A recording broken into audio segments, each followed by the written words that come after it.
बच्चों, आपको दिनांक 25/4/2020 में गृह कार्य दिया था, वह आपने अपनी नोटबुक में कर लिया होगा। मैं आशा करती हूँ कि आप प्रतिदिन का कार्य लिखने के साथ साथ याद भी कर रही होंगी। अब आगे का कार्य भी इसी नोटबुक में करना है। आज हम सूरदास के विषय में पढ़ाएंगे। कक्षा 10 विषय हिंदी, दिनांक 27/4/2020, पेज नंबर 14, दिन सोमवार। सूरदास का जीवन परिचय और उनकी कृतियों का वर्णन कीजिए। सूरदास का जीवन परिचय। सूर के काव्य में मानव मनोभावों का मनोवैज्ञानिक चित्रण है। काव्य वियोग श्रृंगार का अक्षय भंडार है। उनकी कल्पना शक्ति मौलिक है। भ्रमर गीत में बिरहणी नारियों की मधुर गुंजार है। समस्त काव्य मानव हृदय का लुभावना चित्रफलक है, जिस पर अनेक भावों के आकर्षक तथा मनोहर चित्र अंकित हैं। वात्सल्य भाव की अनुभूति सजीव एवं गंभीर है।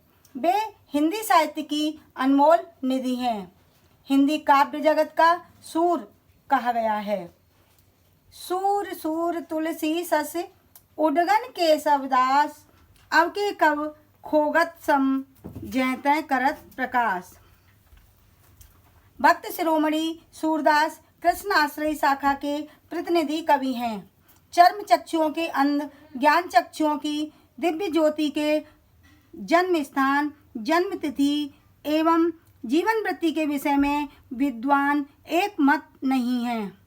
कुछ विद्वान उनका जन्म आगरा के निकट रुणकता नामक ग्राम में सन 1478 ईस्वी में मानते हैं। कुछ विद्वान दिल्ली के निकट सीही नामक ग्राम में मानते हैं। इनका जन्म एक निर्धन सारस्वत ब्राह्मण परिवार में हुआ था। इनके पिता का नाम रामदास था। सूरदास का अंधित्व विवाद ग्रस्त है। कुछ जन्मांध मानते हैं। इन्होंने स्वयं लिखा है, सूरदास द्वार खड़ो आंध्रो भिकारी। कुछ सजीव वर्णनों को देखकर अंधा होने का अनुमान लगाते हैं। सूरदास एक अच्छे गायक भी थे। वे तन्मय होकर भजन गाया करते थे। महाप्रभु बल्लवाचार्य उनके गुरु थे। उन्होंने गोवर्धन पर अपने इष्ट देव श्रीनाथ जी के मंदिर के कीर्तन की सेवा सूरदास को सौंप दी। बल्लवाचार्य द्वारा प्रतिपादित अष्टछाप के कवियों में सूरदास का नाम महत्वपूर्ण है।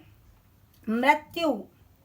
सूरदास की मृत्यु गोवर्धन के पास पारसौली नामक ग्राम में 1583 ईस्वी के आसपास हुई थी।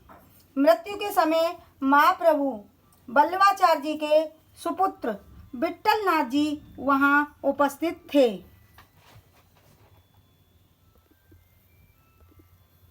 अंतिम समय में उन्होंने गुरु वंदना संबंधी पद गाया था। भरोसो दृढ़ इन चरणन केरो, श्री वल्लभ नक छंद छठा, बिन सब जग माज अंधेरो, भरोसो दृढ़ इन चरणन केरो। रचनाएं। इनके ग्रंथों की संख्या 24 है, लेकिन 3 ग्रंथ ही उपलब्ध हैं। इनकी रचनाओं के विषय में इस प्रकार कहा जा सकता है। साहित्य लहरी सूर्य सागर, सूर्य की सारावली, श्री कृष्ण जी की बाल छवि पर लेखनी अनुपम चली।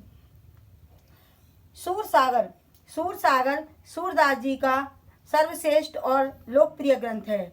1.25 लाख पद हैं, लेकिन अभी तक 5-6 हजार पद प्राप्त हुए हैं।